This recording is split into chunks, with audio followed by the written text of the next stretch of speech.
Welcome back to the third episode of Boxing Bets, brought to you by esbrboxing.com.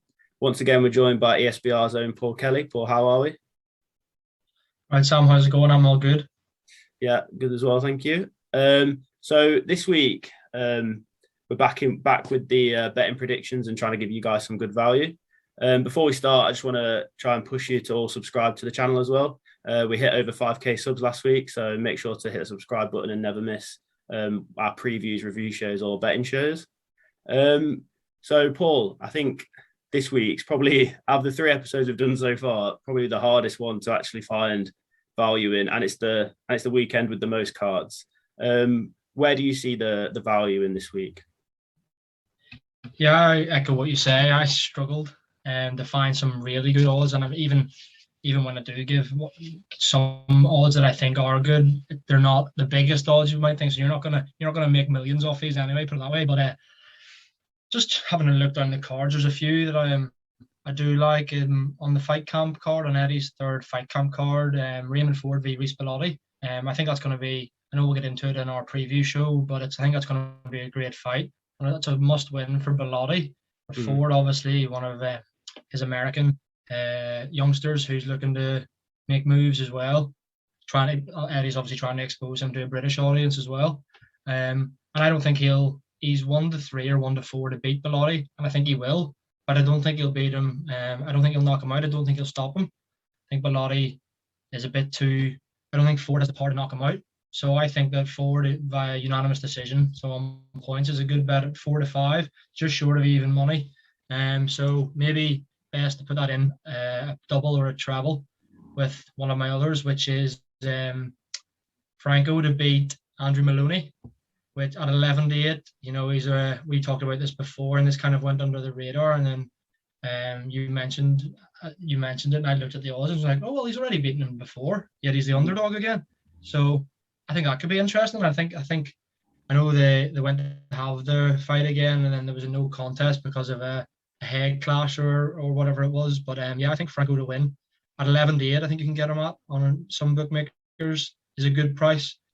And then I know we might have a slight disagreement, and although this is a very short price, I think it's worth it if you're trying to build up a bit of money in your accumulator. I think Casemiro to beat Rigondo at 8-15 is also wise money. You're going to tell me that I'm talking rubbish, and you're going to go completely the other way, I know, but they would be my 3. And although there's no 5-1, 6-1s, maybe if you put that in a treble, you could get a nice wee bet. So yeah, that's what I think so far. I'm going to leave the Rigondo for a second and just go back to the Ford Bellotti. Of all the fights on Fight Camp card, do you think Bellotti is the livest underdog if someone was only going for underdog odds? Yeah, I would say so. I would say that, because although we've seen Ford and he's got a lot of ability, he's unexposed. We don't know what it's going to be like when he gets hit properly. And Bellotti, before he had those few losses, which he's had recently, everyone was, oh, what a big puncher he is. So he clearly still has a punch. So you never know. It could get interesting if he does land on Ford's chin clean. It could get very interesting, and he'll really want to win, Bellotti. So I do think he's very much a live underdog.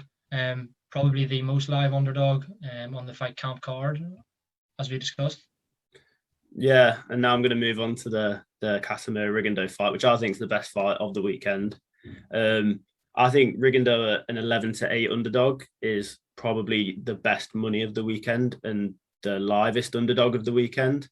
I think his resume speaks for itself. At 4, I know he's 40 years old and Casemiro is a bit younger, but I could see him. I could see it being a bit of a classic, and I could see Rigondo outpointing him.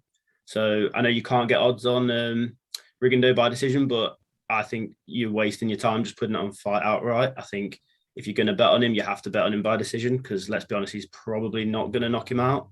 But I think he has the experience. He has the reach. I think he's, for a bantamweight, 5'7". Like, that's pretty unheard of at bantamweight.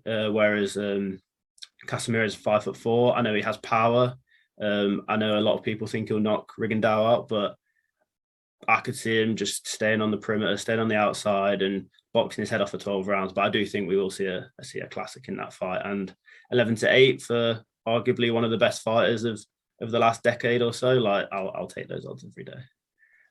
Well, one of us is going to look stupid on Sunday morning, aren't we? But on the other hand, at least one of us is right. That's what we've got to look at as well. That's true, yeah. And I think my other bet, and the only other bet that I've really looked at on this is on the Fight Camp card, and it is in the main event. Joshua Buatsi, obviously massive favourite against Bolotniks, but you can get him at 4-1 to win by decision, and I think that's quite heavy odds for. I think he will probably knock him out, but there's a chance that Bolotniks can just hang on in there for 12 rounds, maybe gets knocked down a couple of times, but gets up. And then I wouldn't be surprised if Buatsi wins by a heavy unanimous decision as well. So yeah, those are my two bets for this weekend. Yeah, I would like. Although I 4-1's a great price, I agree. I do think Buatsi might get the better of him a wee bit earlier and get him out mid to late rounds. But as you said there, Bolotniks, although he's got those 4 or 5 losses on his record, recently, judging on his recent form, he beat Stephen Ward in a round or two. He beat Jose Burton comfortably, who is one of the best light heavyweights in Britain. And then he beat Sergei Michel in the final of the Golden Contract. So on recent form, he's looked like a bit of a machine. So he'll be flying high with confidence. So yeah, I think although Buatsi is likely to win by knockout and win by stoppage, I don't think that the points is out of the realms of possibility for sure. And especially at a 4-1 price as well. Exactly. So those are our 5 bets for this weekend's fight. Once again, let us know in the comments below if you do take any of them on. Yeah, thanks again for watching. Make sure to subscribe, and thank you, Paul, again. See you later. Cheers, Sam.